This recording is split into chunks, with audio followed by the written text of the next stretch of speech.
Hey everybody, how's it going? I know I haven't put out a video in a couple weeks, but I was really busy with school and a lot of other things that were going on. But now, school is basically over. My last day is on Tuesday of this week, and I'm really psyched. Tomorrow is the senior picnic, which means most of the seniors in my grade are going to the beach for the day. I decided not to go, so I'm just going to stay home, and I'm going to give you a couple things in this video. I'm going to give you the Yankees-Indians game is on right now. Derek Jeter is up right now. Let's get to that. Josh Tomlin, the Indians pitcher. He's like, oh, I'm going to hit that pitch. And what else I'm going to give you in this is a little World of Warcraft. You know, call me nerdy, but I wanted to show you guys, but now I really can't because my twink is out of his level range because I leveled up too many times. But I could show you a couple other things like dungeoning and yeah, basically tanking the dungeons like that. But let's watch and see if Jeter gets a hit. And the 3-0. Taking all the way, strike. Now you see, that's something that I would swing at right there. You know, turn me loose on 3-0. It's a guaranteed strike most of the time, and you know, you gotta hit that. If you're 9 hits away from 3,000, you gotta hit that. Tomlin deals the 3-1. He hit that one, and he caught it. Too bad. Kind of took a weird route to the ball, but he got there. Well, an outfielder plays Derek Jeter shallow, but he did the right thing because he never really turned his back on the ball where he lost it. Got himself an angle at the end of his play where he could still make the catch. Derek Jeter hit this ball pretty well. Bradley's usually in left field. You have Sizemore in center, but Sizemore's the DH today. Bradley stays with it. There's Derek's dad at the top. He's like, "Aw, damn." Not that time. That ball hit too much air. So, let's go to WoW, shall we? Alright, so here he is. This is my progressive twink. His name is Protastic. Right now he's a level 51 protection paladin. All of his gear is either from dungeons or PvP, which is player versus player, which is basically, you know, the same thing that Call of Duty is. That's all it is, player versus player combat. And, you know, for every time you kill someone, you get honor, and then you have to spend the honor to get the gear. So, like, let's take a rundown really quick. Move this over. Alright, so, let's see, what's from PvP? This is from PvP. My neck piece right here. And, my bracers, which are purple. You know, the name is purple, that means it's the highest quality you can have, like the best stats and everything. My sword is from PvP. My trinkets are from PvP. Yeah, that's it. Everything else is from a dungeon, or my shoulders, which are bind on account. So they're really good. And you can trade those to any character that you own that's on the same realm that you bought them. And they have to be the same faction, so if you have an Alliance character, you can't send it to a Horde character, which sucks. But, oh well. So what I usually do with Prot is, the brackets for PvP go by 5s now. They used to go by 10, and they would go, like, 40 to 44, or 45 to 49. That's how they go now. Like, that was the bracket that I just left. And what I would usually do is I would do dungeons. I would tank dungeons until I hit level 48 or so. Then I would go to PvP, get all my gear, because you can upgrade your gear every 10 levels on the 8th level. So like 38, 48, 58. And then I would go to PvP and I would just destroy people for the next 2 levels until I got enough points to go to level 50. So that's what happened here. Turn this up a little bit. And my view of my keyboard is totally blocked right now because of this box that I have to put up to give you guys an angle on this screen, so I gotta reach around. here is the tank menu, the dungeon menu, where, since I'm a paladin, I can choose any of those three, tanks, heals, or damage, but I'm spec'd to be a tank, so I'm going to pick that. And tanks often get insta-queues in dungeons where there's so few people tanking that you never have to wait. So let's see how long it takes me to get a group.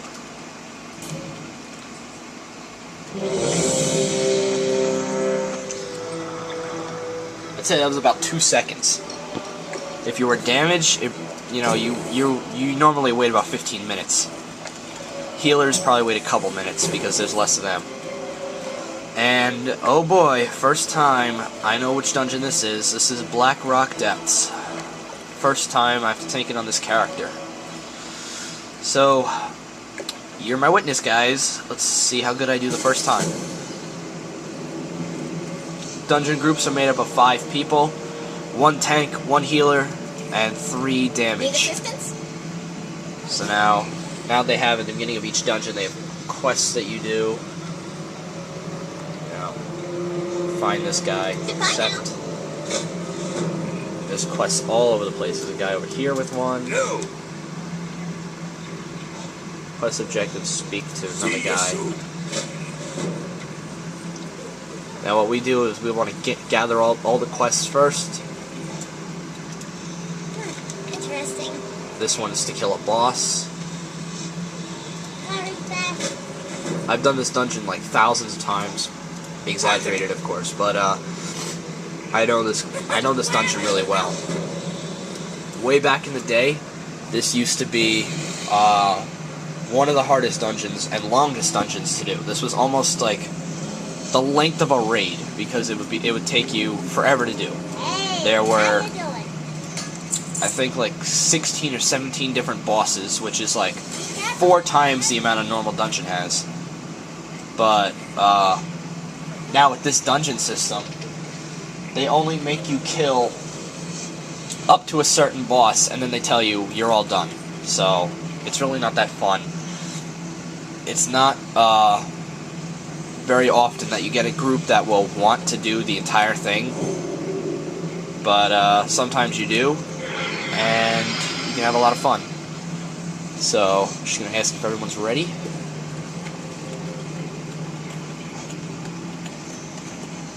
I can't see my keyboard at all.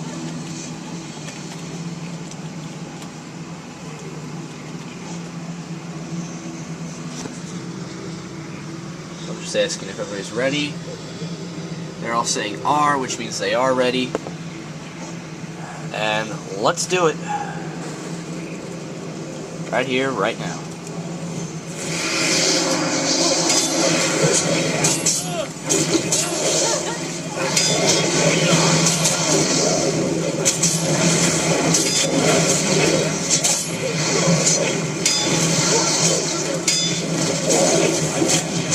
So you'll see certain moves like pop up on the middle of my screen, which are telling me when I can use them, and they're telling me when I get certain abilities to use. So you start every pull as a paladin with Avenger's Shield, and what that does is it throws your shield at them, and it bounces between up to 3 people, and it hurts all of them. So yeah, that causes a lot of threat. So that threat is what keeps the enemy attacking you instead of another person, because as the tank, you're supposed to be taking all the damage. And you see here, like, this picture of 2 shields next to me, like on either side. That's a talent I have, which every time, or 20% of the time when I use either Crusader Strike or Hammer of the Righteous, it lets me use my Avenger Shield again for free. And it gives me a charge of Holy Power, which I use to use 2 other things. It's pretty complicated, but if you understand it, it's not that bad.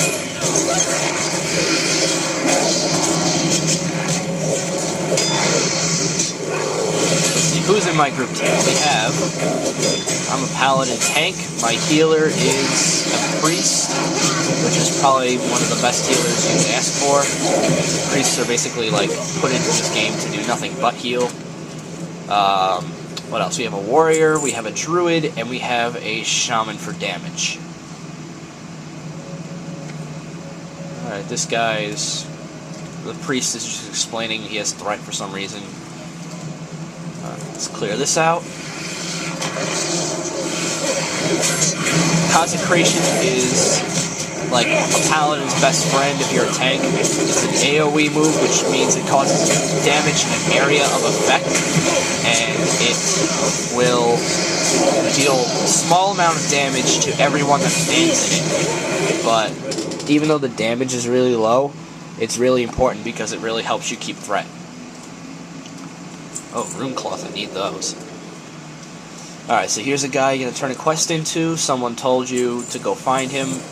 Now he's telling you to go kill the boss down the hall. So, let's go kill the boss.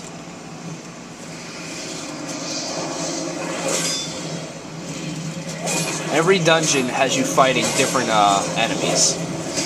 I just did a dungeon in Stratholme, which was a abandoned city that is full of zombies now, and I had told my group that I honestly do think this, that if they were to make a movie about Stratholme, like a zombie horror movie about Stratholme, it would probably end up being really good, because Stratholme is a really creepy place. You go in, you have to fight your way through like the downtown area, and there's zombies everywhere.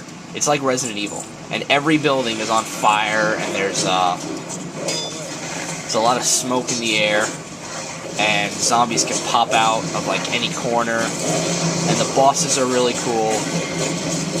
Like the leader is like an undead horseman, and yeah, there's a lot of other cool things too. But every dungeon is different. Like that one, you're fighting zombies. Here, you're fighting dark iron dwarves, which are, you know, like dwarves. They're small, they're mean, they like to drink, and in this case, they're evil, because regular dwarves are part of the Alliance. But not these. I don't want that diamond. Alright, so, left or right? I'm gonna go right.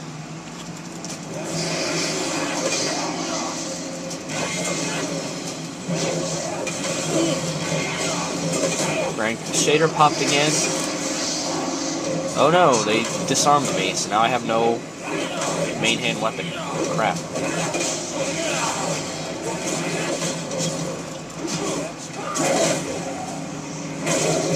So, normally, like, my Avenger Shield can only be used once every 15 seconds, but if I get that effect, then I can use it instantly, and I have to wait another 15 seconds to use it. So it's like, you get it for free, and then you have to go through the cooldown again before you can use it again. The Paladin's rotation for tanking is really quite simple. If you have groups, then you use Hammer of the Righteous, which uses... It only does a small amount of damage, not as much as like a regular swing, but it hurts everyone around you, so it's good to keep threat on everyone, make sure you're not losing threat on anyone, and it builds holy power. So does Crusader Strike, which is like a single target swing, and you know what? I have a priest, I'm just going to pull both rooms. Crusader Strike is like a single target damage thing, and it hits really hard, and I might have pulled way too many here, so I'm going to pop Divine Protection, which is like a bubble. It cuts all... It used to be really strong. It used to cut all the damage you had down to 0, and it would make you invulnerable for like 10 seconds. But people complain about that so much in Battlegrounds because Paladins are really cheap in Battlegrounds. You know, I'm playing Paladin in Battlegrounds, but I agree, we're really cheap. Like, that's how I've been really good. And, they would be invulnerable for 10 seconds, then they would use that 10 seconds to heal themselves, so that when they got out, you'd have to kill them all over again, and then they'd have other ways to heal themselves too on top of that. But now, they cut Divine Protection, see it says, reduce all damage taken by 20% for 10 seconds, so it used to be cuts all your damage, but not anymore. Alright, so now we're up to the boss. And go! Get over here, bitch. Pop my PvP trinket, which absorbs a small amount of damage. It's good if you're fighting against rogues, because then they do like 1,000 damage in one hit, and if you get hit with that fully, then it can really ruin your day. But cutting that damage by a couple hundred points really helps.